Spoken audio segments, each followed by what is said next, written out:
Okay, here we go. Focus. Speed. I am speed. 1 winner. 42 losers. I eat losers for breakfast. Breakfast? Wait, maybe I should have had a little breakfast. A little brekkie could be good for me. No. Stay focused. Speed. I'm faster than fast. Quicker than quick. I am Jordan. Hey Jordan, you ready?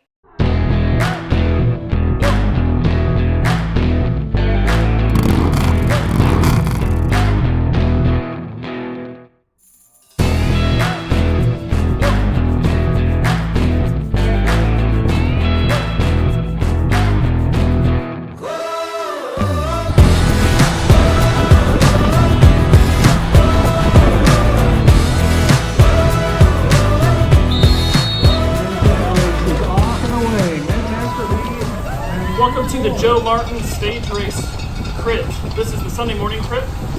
Cat free.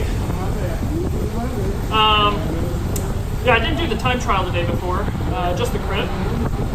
Me, my wife, and my son, we came to Fayetteville a few days early to spend time with some of our good friends that live up here. They came out to support me as well. Can we all appreciate just how hard of a start this was? Like, it was basically 500-600 watts for the full first minute of this race. We're not even a half a lap in. My heart rate's already 170. So that's cool. It was a hard start. I didn't expect it to be that hard. But nonetheless, it was still a lot of fun. I'm going to give you guys the first full lap breakdown, just to show you how dynamic and how fun this course is. It's a very challenging course. So here we are on Dickson Street. This is where the main descent is. Generally we got up to around 40 miles an hour each lap. I would say between 35-40 miles an hour each lap on this.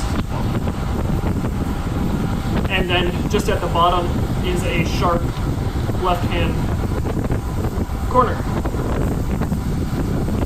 So yeah, you just tuck in on this. And the road's not all that great, so you kind of have to have your butt out of the saddle and just kind of holding on, keeping loose on the bars a little bit. The corners it took a few laps to get used to. I wasn't used to just that fast of a descent straight into a sharp left corner. So it took a couple laps to get used to, but I did. I started nailing the corners actually towards the end of the race, which felt pretty good. Right here, we'll call this the pre-climb because it's like a 1 to 2, maybe 3% grade going up to the main Church Hill climb. And just about every lap, you're doing at threshold or above on the pre-climb. Now my threshold is around 310, so I'm not super strong, and my weight between 160 and 165. So that's hard. That's hard to hold, 30 to 40 seconds of threshold or super threshold and go straight into this hard effort of a climb, where just about every single lap on this climb, you're doing 600 watts, if not more. Right here, yeah, first lap doing 700 plus. And you're at the top of the climb, you think that it's done, but no, we take the first corner, which is a left corner, and we go into post-climb. You think the climbing's done, but you're still doing over threshold. And look, that's just to stay in the race.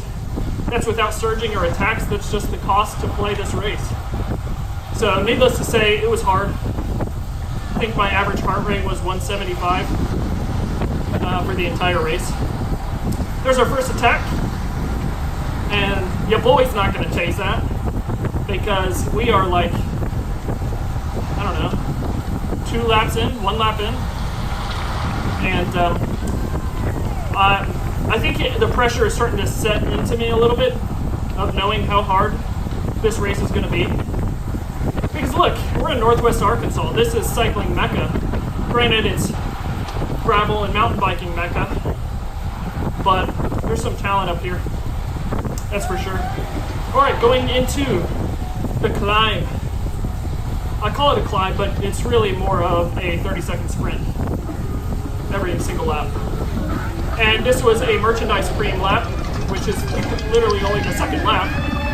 And so to stay in, we're going to do over 900 watts of the climb for about 30 seconds. I don't know, maybe it wasn't 30 seconds of 900, that seems like a lot. It wasn't.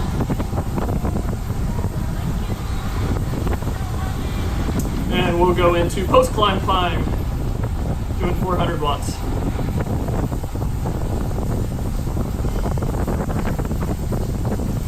Usually right about here, after the second corner, the people chilled out a little bit, mostly because they're probably gassed from the 3 hard efforts just before. So they chilled out right there, which was kind of nice.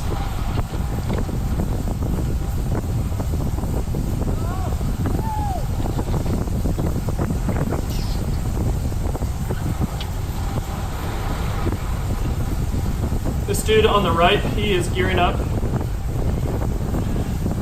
Probably should have recognized what he's doing, but that's his teammate right in front of him. And so we are on Churchill Climb now, and he's gonna send it. Look, again, your boy's not gonna chase this back. I wasn't ready, nor did I want to. So we just kind of let him go. That's his teammate right in front of me, just checking over his shoulder, like quite a bit. Making sure that the chase doesn't go off without him in it. But nobody wants to. I think everyone recognized that 3 laps into this race, with such a hard race, it'll probably be pretty hard for a single guy to stay off the front.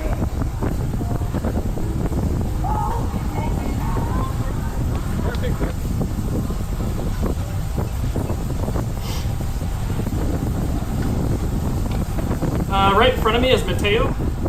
He is a local racer to the North Texas area. Rides for McKinney Velo. Also a very strong rider. I think he got 4th or 5th in this race, which is pretty sweet. Just in front of him, you can't see him yet, but that's my teammate, Maximilian. He is a junior, strong junior rider. He came up here for this race as well. Look, I'll be honest with you. I didn't know this course, know this race. This is the first time doing this, so we really did not have a plan for this race other than, you know, stick it out. Try to make it to the end. See what happens on the end of this climb. That was generally our plan. 7 laps to go. 7 laps to go. Trying to think like they're Lewis Automotive electrified lightning pickup truck. Here we are on post-climb climb. There's still a guy off the front. And I think we're slowly reeling him in.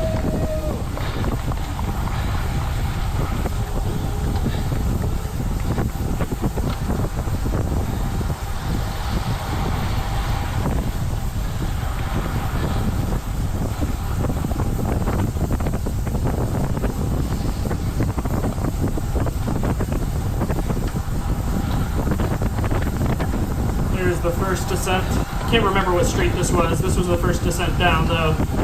And we cut left. This next left corner goes into Dickson Street. So there's 2 good streets of actual rest and descent.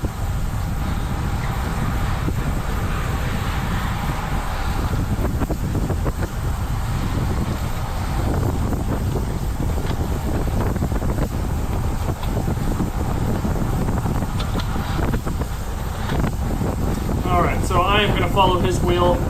He's going to close down this gap for me.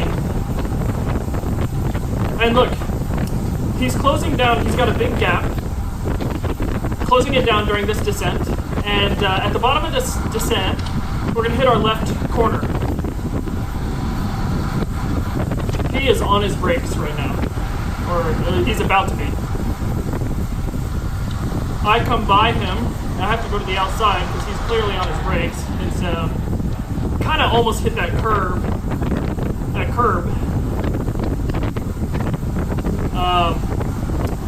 yeah, take that corner a lot better. Like I said, these later on in this race, I did a lot better in the cornering, which is pretty cool to see. I enjoyed honing in that skill on such a technical course.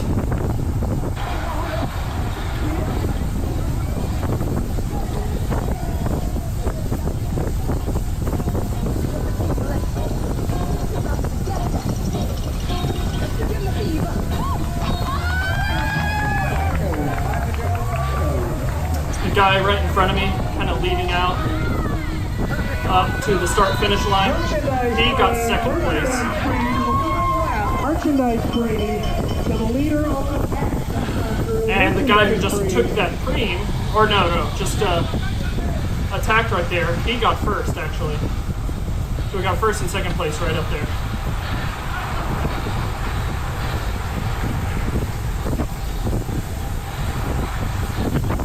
Look, post-climb, you're doing 500 watts but still going backwards. I don't know. Maybe that's why this was just a hard race. It always felt like you were above threshold, except on this descent.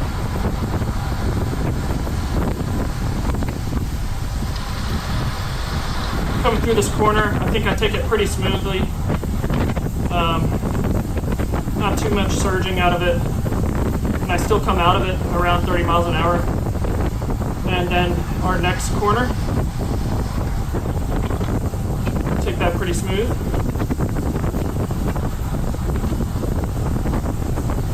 The goal of these corners is to take the ideal line and be able to take it with your hands off the brakes. You just preserve so much speed that way. A lot of that is dependent upon the riders around you and in front of you though.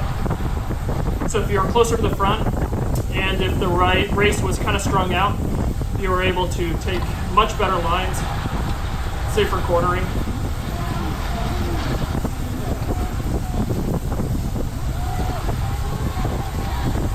I suppose that's the case for just about any race though.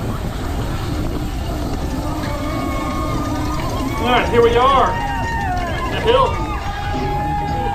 As hard of a hill as this was, it was a lot of fun because there's a lot of music, cheering, a lot of high energy. $25 cash next time. Give you a little pep, you know, a little motivation to get up the hill. Right there on the right, I believe those are some lap riders because they combined this field, the 3, with the Masters B men. And so I think some of those guys were lap riders. Look, I'm getting gapped up that little climb. To my luck, it came together right here. Everyone slowed down, so I was able to jump back on very easily. But I did get gapped, so that's dangerous in this course. Dangerous to get gapped.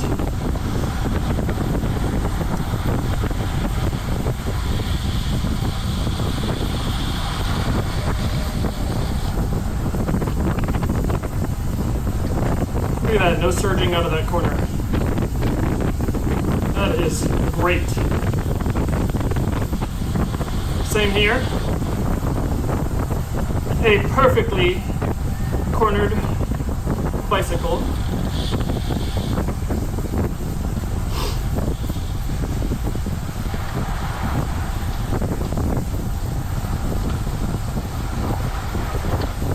The little elbows right in front of me there. Who said cycling's not a contact sport? That is contact.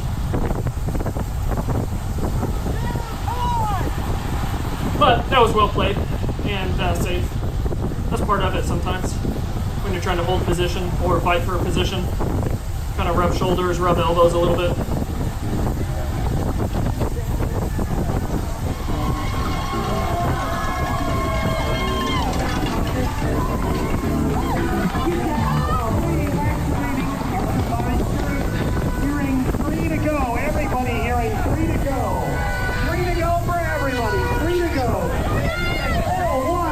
$25.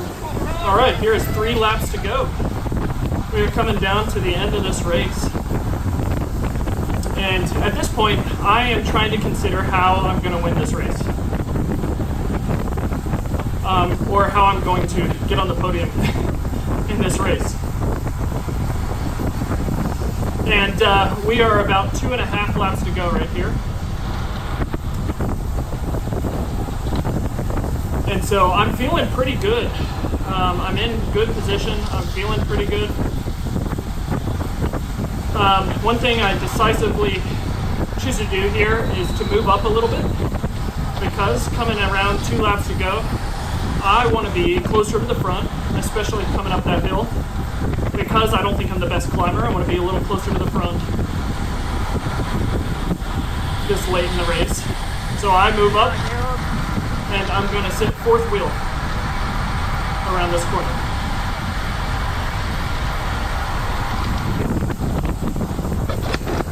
And there go both my tires. They blow out in the corner. Look, I didn't hit anything. And look, I'm never going to run these tires again. That is not the first time they have blown out like that. So shout out to these medics. They were super helpful, the whole pit crew. I somehow luckily crashed literally right in front of them. And they grabbed my bike, gave me a look over. He was pretty adamant about wrapping this wound on my arm. I asked him to use a non-stick bandage, but it was not a non-stick bandage. But there you go.